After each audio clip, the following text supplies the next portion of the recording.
Salut tout le monde et bienvenue au podcast Les vraies affaires zéro bullshit. Ici Roch Cholette. Merci d'être là. N'oubliez pas, c'est le temps là. Si vous êtes en train de penser à faire un petit peu de ménage dans vos garde-robes en fin de semaine, 3R Québec sur Notre-Dame vont se faire un plaisir de prendre votre stock, vos vêtements usagés, vos meubles, vos bibelots, vos jouets, vos outils.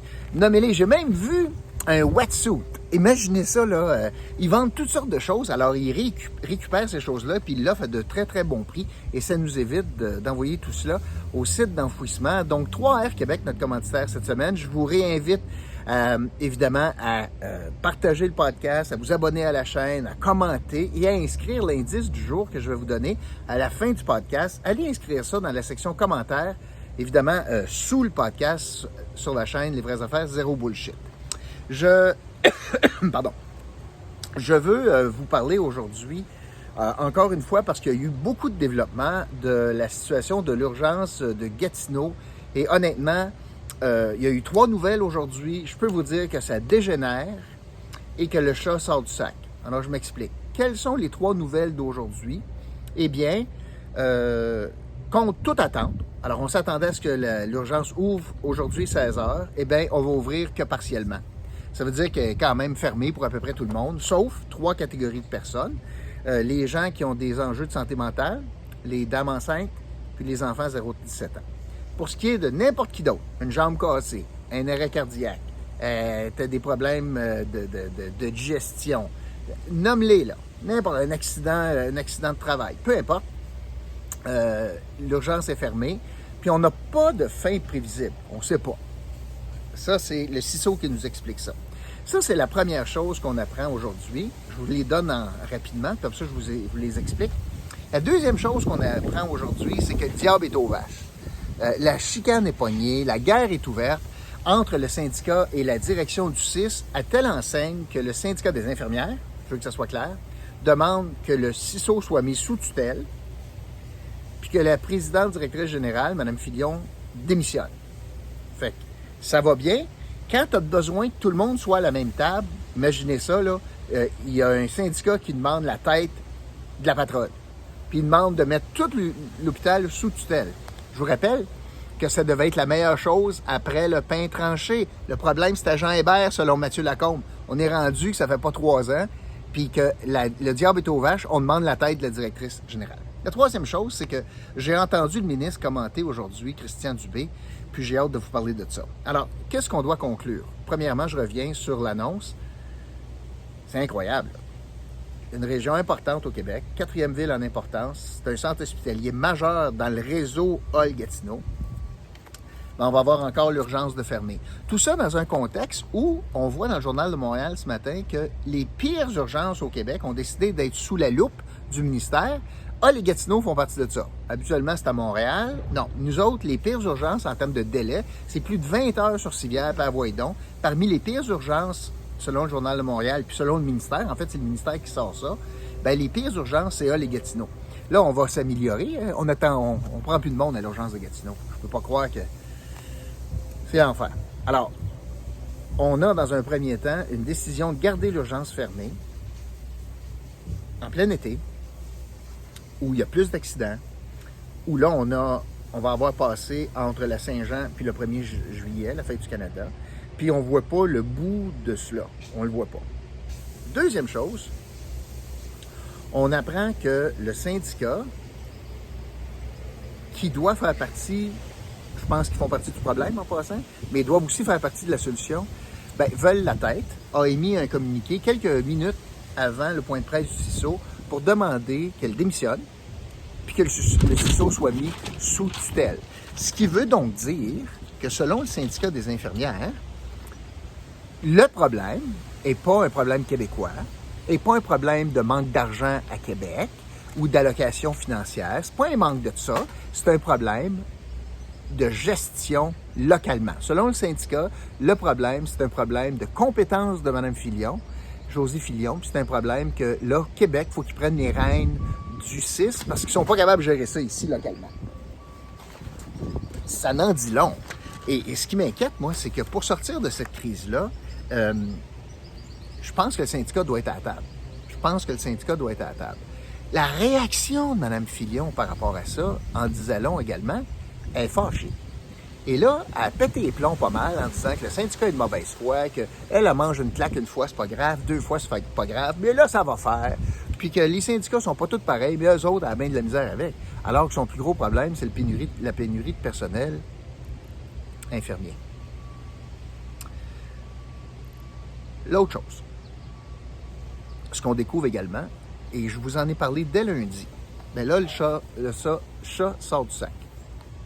Pourquoi est-ce qu'on a un problème de pénurie de main-d'œuvre? Il y a toutes sortes de raisons. Mais une des raisons, c'est parce qu'on a du personnel en vacances. Alors, quand l'hôpital dit c'est pas prévisible, bullshit. C'est eux autres qui donnent des congés. Et là, on a appris plus loin, là, plus de choses. Le ministre a dit ce matin que, dans le fond, il s'était engagé en négociation au niveau national, après la pandémie, de donner un répit.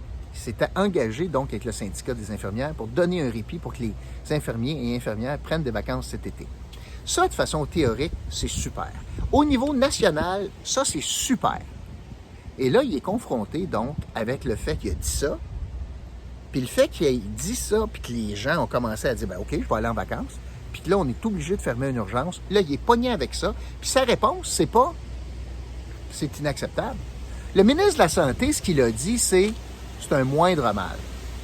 C'est pas pire. C'est pas pire d'être obligé de faire soigner à Hull au lieu de Gatineau. Tu sais, moi, ce que je voulais pas, le ministre, ce qu'il semble dire, c'est que je voulais pas fermer toutes les urgences pour que tu sois obligé d'aller à Montréal. Fait que ça, c'est l'attitude du ministre de la Santé, là, que la situation particulière en Outaouais, avec l'attraction d'Ottawa, puis il s'en sac comme dans l'an 40. La motion de l'Assemblée nationale qui reconnaît la spécificité de l'Outaouais, il n'y en est pas question ici. Il a fait un deal au national, puis il va respecter le deal au national. Puis si l'effet de ça, ça fait en sorte qu'on est obligé de fermer l'urgence de Gatineau, bien, so be it. On vivra avec le moindre mal. C'est pas le fun, mais c'est comme ça. Ça, c'est l'attitude du ministre, là. Pour protéger son deal national, il a sacrifié l'Outaouais. Il est prêt à vivre avec les conséquences de sa décision en disant « Moi, je me suis entendu pour donner un break, bien mérité, mais donner un break. Puis, coudonc, c'est ça qui arrive, on est obligé de fermer l'urgence de Gatineau. » Pourtant, à la Malbaie, à Baie-Saint-Paul, il y a le même deal, mais les infirmières ont accepté de repousser certaines vacances moyennant des deals. C'est drôle, je vous ai parlé de ça lundi. Puis ça a été possible à Baie-Saint-Paul, mais c'est pas possible à Gatineau. Regardez la relation. Le syndicat veut la tête de la directrice générale, la PDG. Fait que je suis pas sûr que ça va très bien comme discussion autour de la table.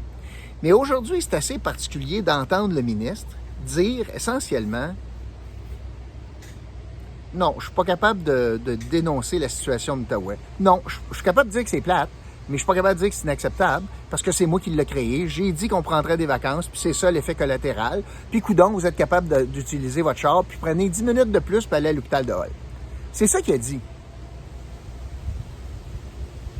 Trouvez-vous que ça vaut quelque chose, la motion de l'Assemblée nationale unanimement votée, qu'on reconnaît la particularité frontalière de l'Outaouais? Trouvez-vous? Ça, c'est comme les primes. Il est allé dire « Ah, ouais, on est en train de négocier ça au national, les primes. » Je pensais que les primes, c'était pour l'Outaouais. Non, on va négocier ça à la grandeur du Québec. C'est quoi la spécificité de l'Outaouais, d'abord? Si c'est des primes à la grandeur du Québec. Alors aujourd'hui, c'est pas une bonne journée là, pour l'Outaouais, puis la santé, puis la spécificité. Là. Puis je cherche encore, qu'est-ce que la CAQ a fait pour solutionner l'enjeu de pénurie de main-d'œuvre en Outaouais depuis qu'ils sont là? Mettons que c'est de la faute des libéraux. Hein? Pas ça, mais mettons. OK, parfait. Les libéraux sont fait sacré droit. Parfait. La CAQ a dit qu'elle était pour régler ça. Parfait. Donnez-moi un geste. Un seul geste en Outaouais, posé en Outaouais depuis l'élection de 2018 pour régler, améliorer, aider à faire face à la pénurie de personnel en santé. Un geste. Il n'y en a pas. La promesse d'un hôpital. Dans 10 ans. Comment? Alors, c'est pas beau, là. Puis moi, j'entends des histoires, là, des ambulances là, qui sont obligés de garder des patients dans l'ambulance à Hull parce que l'urgence déborde, là. Puis on est obligé de les garder dans l'ambulance 1 heure de temps, là. Moi, j'ai un de mes chums qui m'a appelé pour me conter ça, là. Imaginez ça, là. Incroyable. Puis, dans le fond, il n'y a pas de situation d'urgence là, pour le ministre. C'est un moindre mal. J'aime autant que tu sois capable d'aller à Hull. Au moins, Hull est ouvert. Ben, coudonc. C'est mieux qu'aller à Montréal. C'est comme ça qu'ils traitent l'Outaouais. Puis là, la cerise sur le Sunday, je vais vous parler de quelque chose. Hier, le député Mathieu Lévesque. Mathieu Lévesque, c'est qui ça? C'est un député de la CAQ. Le député de Chapleau. C'est où ce Chapleau? Chapleau, c'est le comté de la ville de Gatineau.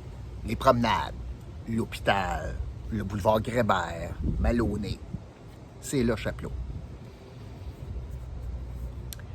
Le député Lévesque, on ne le voit pas souvent.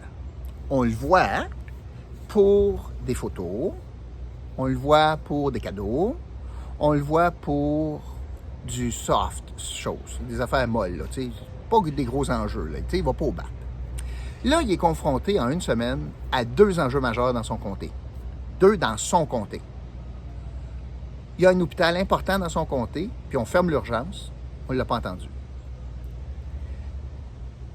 Puis la décision d'amener 67 itinérants sur Grébert, en passant à côté de son bureau de comté, on ne l'a pas entendu. Moi, j'ai fait un avis de recherche. Où est-il? Qu'est-ce qu'il pense de ça? Il est nulle part. Peut-être qu'il pourrait être malade, peut-être c'est ça qui explique. Il est nulle part sur les enjeux. Mais pourquoi je vous parle de ça? Déjà là, c'est grave. Il est nulle part, on ne l'entend pas. Mais hier, pourquoi je vous en parle? C'est parce que hier, ça m'a fâché. Hier, il est sorti de sa tanière.